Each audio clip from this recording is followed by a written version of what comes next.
Part two of our Summer Meets preview is underway. We're going to look at Del Mar through the lens of RaceLens. Peter Thomas Fornatale back with you, joined by power user of RaceLens, Matt Vagvolgyi. Matt, how are things?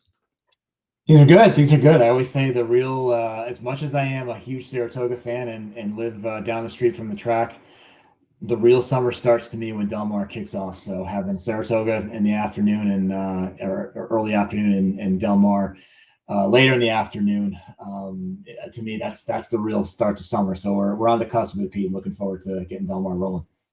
That's it. It's great to have both those tracks rocking and rolling. So a special wrinkle that ties into one of the things I want to talk about in this RaceLens video, in this opening weekend of Del Mar on this opening Saturday. For those, this video will have, this may have happened by the time you're watching this video if you're watching it in the future. So hello to future viewers. Sorry that this doesn't pertain to you. But the LRF Cares Charity Challenge is on Saturday. Folks can go to horseplayers.com and check that one out. Great opportunity to qualify for the National Horse Players Championship and help thoroughbred aftercare through the LRF Cares charity at the same time. Go to horseplayers.com and check that out.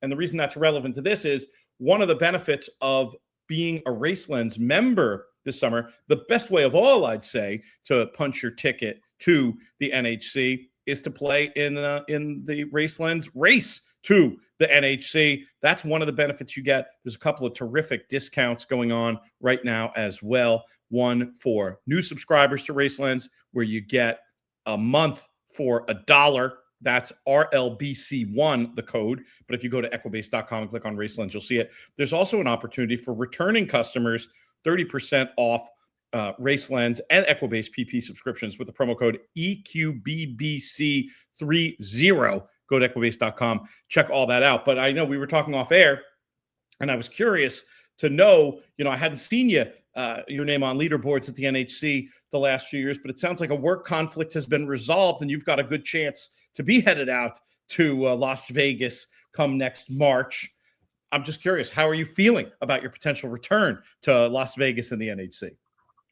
Well, the first part is just remembering to play in some of these qualifiers and try to get into more tournaments. But yeah, it's been a few years and it has not been anything against the NHC, or it's just been a legit conflict. And especially in the role I'm in now, I kind of run the show at this event. And the good part is when I'm in this position, I can lobby to change it. So not say I change it fully for the NHC, but certainly it's a nice byproduct to have. So finally got that move back to January where it should be, and freeze up March. But I think the NHC is some of the most fun I've ever had in the horse racing world.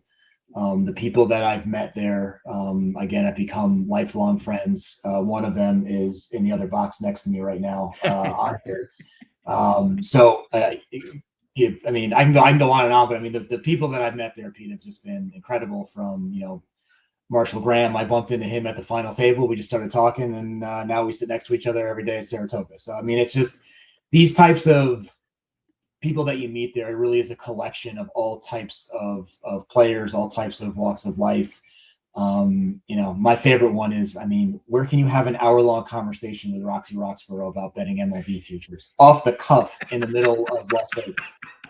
Nowhere. So, yeah, to me, that's the sales point right there of going to the NHC. And the couple folks who passed away, like Dinky and Randy Gallo. I mean, these are people that I cherish those conversations and the insights that they had. So you meet a ton of good people there. You have relationships that last forever. The contest is almost secondary, to be honest. Yep. It's like you get to the third day, it becomes serious. Right before then, you're trying to get there, but it's still a great event, a great social event. So I highly recommend it to anyone thinking about it. There's no better way than this race to the NHC that RaceLens do, because it's basically a series of interconnected contests throughout the summer. You do well in those contests, you get in another contest where you can win the seat. No extra cost than your subscription to play. Those games also take place on horseplayers.com. That's another connection there to why I started off with the LRF Cares. But anyway, that's a good tangent. Lots of opportunities to get these seats. Playing Del Mar this summer. RaceLens one of the primary tools, Matt, that you use for your handicapping out there. We've got our top 5 angles for Del Mar. Let's get this party started, talking about a man who's become synonymous with the quirky little seaside track out there, Bob Baffert. Talk us through this impressive one. Yeah, and again, this I want to put context to these. You're looking at it and say, okay, great, Baffert layoff, grade 1. I mean, I get it for a couple different reasons. Number one, this is what Baffert loves to do at Del Mar, right? When you see these horses coming in at those 45+ day, I would say even 60-day plus layoffs coming into these grade 1s, we may have some questions coming off the layoff. Don't have the question with Baffert on this. He points these horses exactly where they should be, and they connect. I mean, again, the stats to me kind of speak for themselves. You're still at a 12% ROI here with a 39% win percentage over those 28 starts. The second reason why I added this in, Pete, I don't know if you feel the same, but it almost feels like Baffert's done the the Homer Simpson going back into the bushes. Like, haven't really seen or heard much of him. And again, I just look at what I think Baffert's going to bring to this Del Mar meet. He's gonna resurface, so to speak, and I think he's going to be again a big player. So I don't want to say he's been forgotten, but it's been something that's kind of been a little bit more of an afterthought recently. So that's why I add that one in there for Baffert.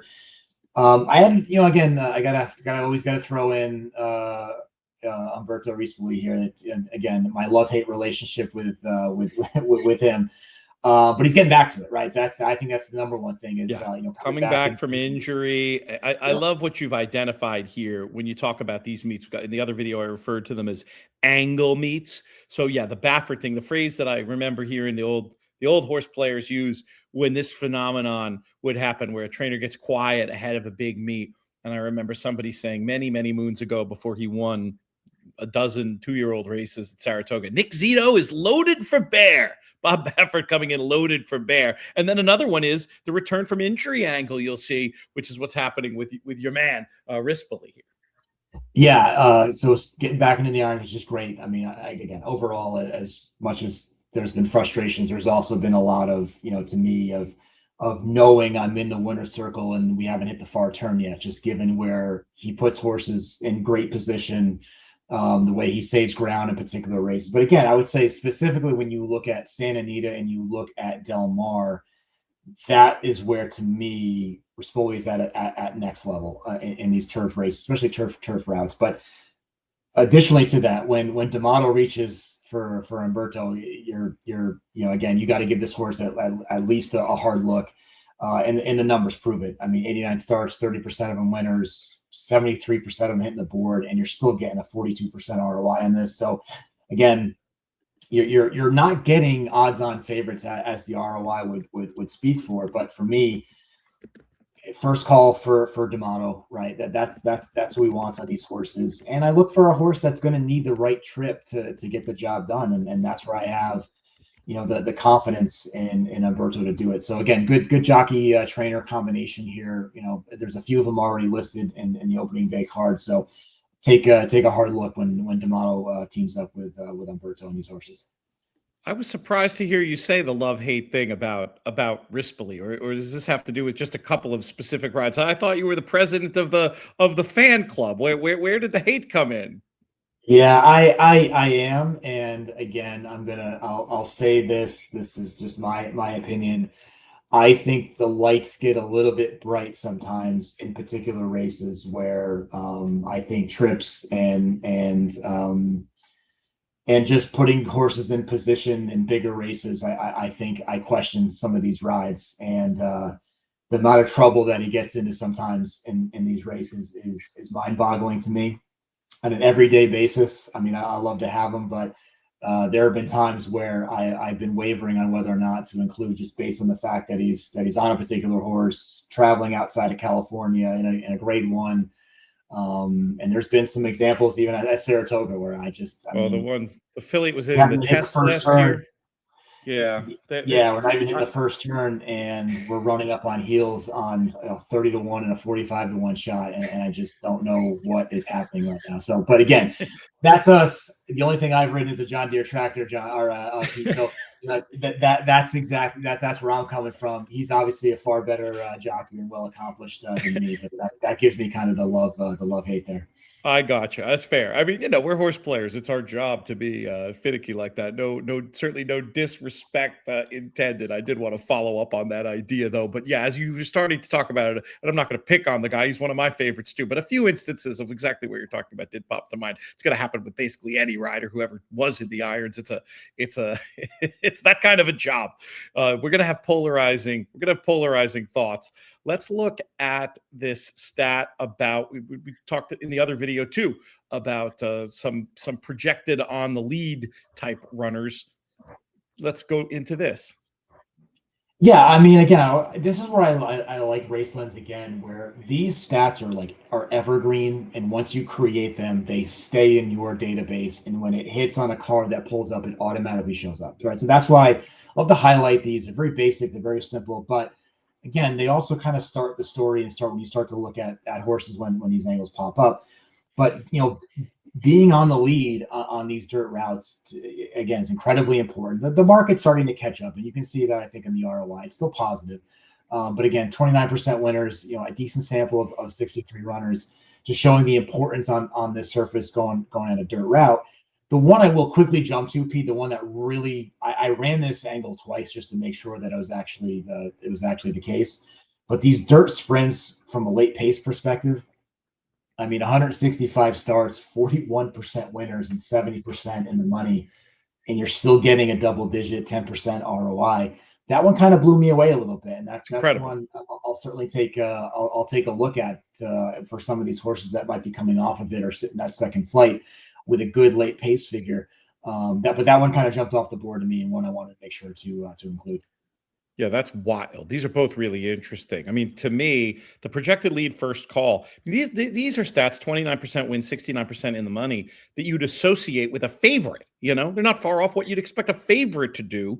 Of course, favorites, you're going to expect to lose more than the takeout. And meanwhile, this one, plus 3% ROI. This is absolutely going to make me look longer at the horse I think is going to be the best of speed. I think it's also interesting that it says projected lead first call. So we're not just talking about the lead horse. We're talking about a horse, I'm guessing here, Matt, and correct me if I'm wrong, but that has the raw speed to make the lead. I'm going to upgrade them in a big way if I also think they can, they're not need the lead and might be able to sit just off of a duel. And then before I get to an actual question for you, I just want to give my thought on the best LP dirt sprint.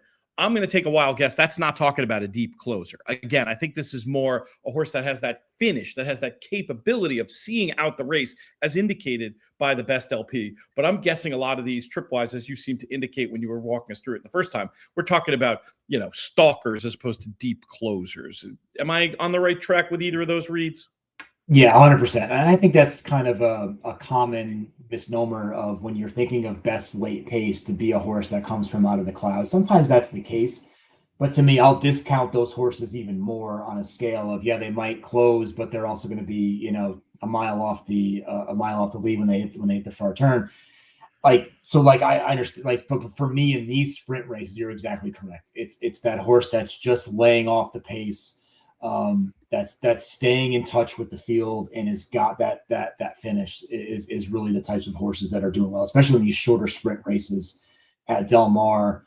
Yeah, you're in touch with the field, but with the best finish, proving to be significantly the ones that you want to take a look at in these dirt sprints. But that one really jumped out to me. But yes, Pete, that's not the horses coming from the clouds, the horses that are staying in touch with the field. And I will say this as well. I mean, jockey intent also falls into that too. You alluded to that.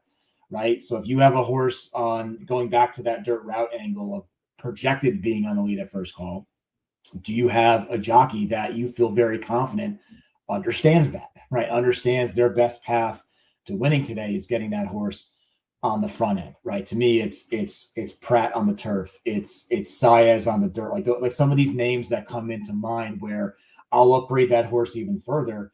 And again, a great thing you can do at RaceLens, say, okay, take that general angle. Let me throw some of these jockeys in, right? Let me see when they're projected to be on the lead.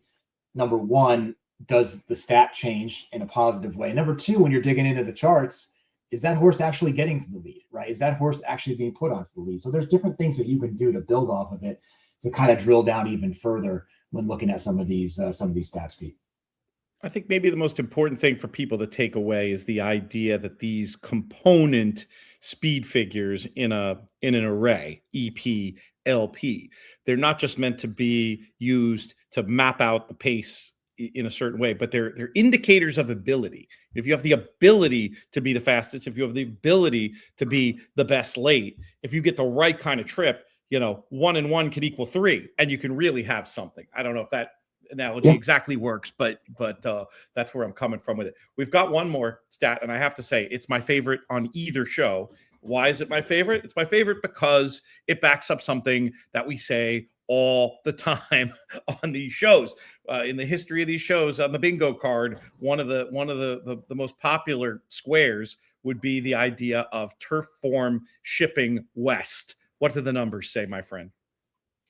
Yeah, I mean, again, they're it's continued to stay consistent. There's a lot of these horses that end up in Del Mar, so that's kind of one of the top reasons why I bring this. And not say they don't at Saratoga or other places, but they're certainly prevalent in Del Mar, coming in on the turf, first time in North America.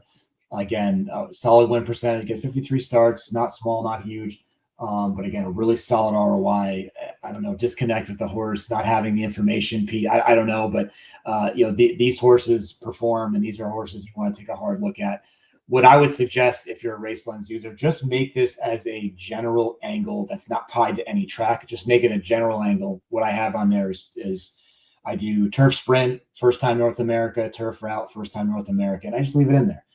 When that shows up, at least it just alerts me to a horse that's coming in to North America for the first time, and then it helps me kind of take a look at that race maybe a little bit differently, knowing that we've got a horse that could be live and maybe getting left off the bet slips from a lot of people. So certainly a high performer, Pete. And yes, we talk about it a lot every year, but again, certainly something I think it's relevant and something to look at. That's a great point. I'll underline before we send this show home is the idea that RaceLens can be very helpful, not just picking horses, but showing you what pools to fish in, essentially, by having these angles, whether they're the ones that come with the program or ones that you put in there that are going to point you to races that you might have otherwise missed, to then look deeper at. That idea of, showing the pond to fish in, I think is a really, really important one. If you want to check out RaceLens, go to equibase.com, click on that RaceLens tab, check out the various promos, especially that race to the NHC. And unfortunately, I think I'm still going to have my conflict this year and be over in Cheltenham. But you can say hi to Matt when you see him out there in Vegas and tell him how you saw him on this show. Leave us a comment. Let us know your favorite Del Mar angles. Make sure you subscribe to the In the Money Media YouTube channel for Matt Vagvolgyi and our friends at RaceLens. I'm Peter Thomas Fornatale. May you win all your Del Mar photos.